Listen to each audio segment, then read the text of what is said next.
Crisis সৃষ্টি হয় তখন তারা সেটা সমাধানের চেষ্টা করে। এটাই হলো স্বাভাবিকভাবে চরিত্র। আর যে কোনো নতুন দেশের অন্তর্ভুক্তি সব গ্রুপই নিয়ে কিন্তু সবার সম্মতি না, এমনকি ইউরোপ সেখানেও কিন্তু সম্মতি ছাড়া যেতে পারে না। আমরা জানি যে ন্যাটোতে অন্তর্ভুক্তি দিয়ে কিছুদিন আগে যেটা ঝামেলা হলো তুর্কি আপত্তির কারণে, কাজে এগুলি খুব অস্বাভাবিক কিছু না। তার মধ্যেও অগ্রগতি সম্ভব। প্রতি বছর সামিট হওয়ার কথা ছিল, প্রতি বছর হয়, আপনারা জানেন স্ট্যাটিস্টিক্স অলরেডি আসছে আপনাদের কাছে। তারপরেও কিন্তু একটা মোটামুটি ধরুন ঠিক আছে, এই বছর না হলো আগামী বছর হয়ে যাচ্ছে। আমরা সমস্যায় পড়েছি গত 10 বছর। মুচকুন দুবের নাম আপনারা সবাই প্রায় জানেন। মুচকুন দুবে ভারতের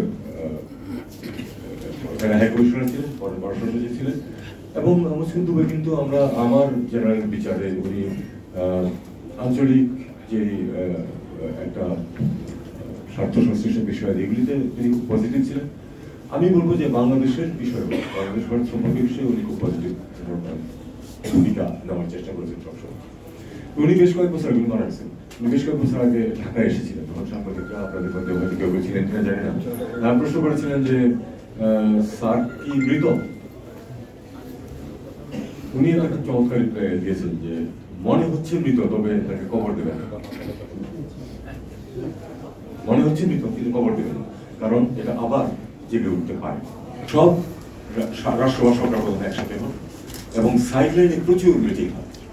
আমি ব্যক্তিগতভাবে মনে করি সার্কের ক্ষেত্রে অন্তত এই সার্কের নিজস্ব যে বিষয়গুলো সেগুলোর বাইরে একটা বিরাট সুবিধা ছিল কিন্তু এই পারস্পরিক মেলামেশা। বিশেষ করে সব দেশের সাথে সব দেশের তো সম্পর্ক অতটা ভালো না, কাজেই দ্বিপাক্ষিক ভিত্তিতে হয়তো সেখানে আদান প্রদান হচ্ছে না।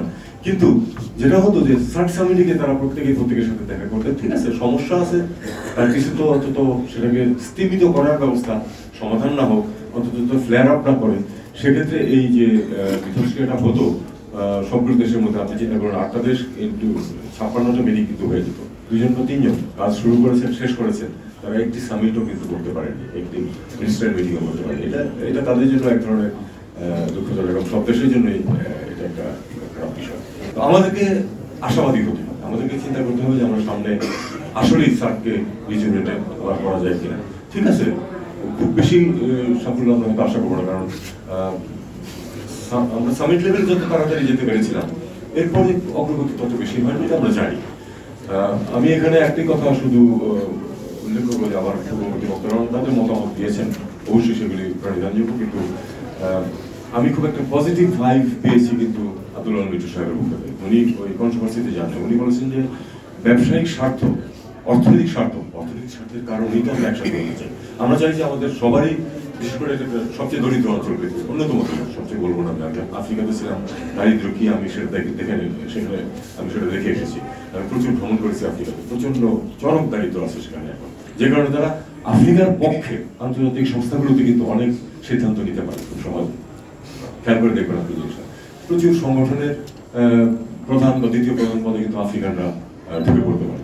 আমাদের একইভাবে প্রথমে স্বীকার করতে হবে যে 5 আগস্টের আগে এবং পরে ভারতের সাথে সম্পর্কে নিশ্চয়ই একটা গুণগত পরিবর্তন হয়েছে। এটা মেনে নিয়ে আমাদেরকে চেষ্টা করতে হবে সম্পর্ককে এগিয়ে নিতে। মিটিং প্রায় কিন্তু আবার 3টা স্টেজ আছে, 4টা স্টেজ আছে। সবচেয়ে নিচে হচ্ছে জয়েন্ট সেক্রেটারি পর্যায়ে যে মিটিংগুলি, সেগুলি কিছু কিছু হচ্ছে এখন।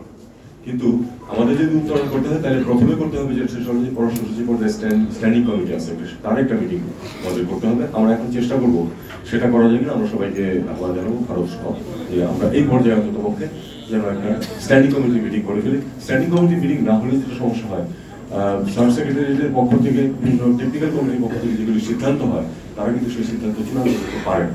আমি নিশ্চিত যে স্বাভাবিকভাবে একটা পজিটিভ একটা অ্যাটিটিউড কিন্তু মানুষের মাঝে আছে, সেটা রাজনৈতিক নেতৃত্বের উপর দায়িত্ব হচ্ছে এটাকে এগিয়ে নেওয়া। সেটা আমরা আশা করবো যে তারা নেবেন।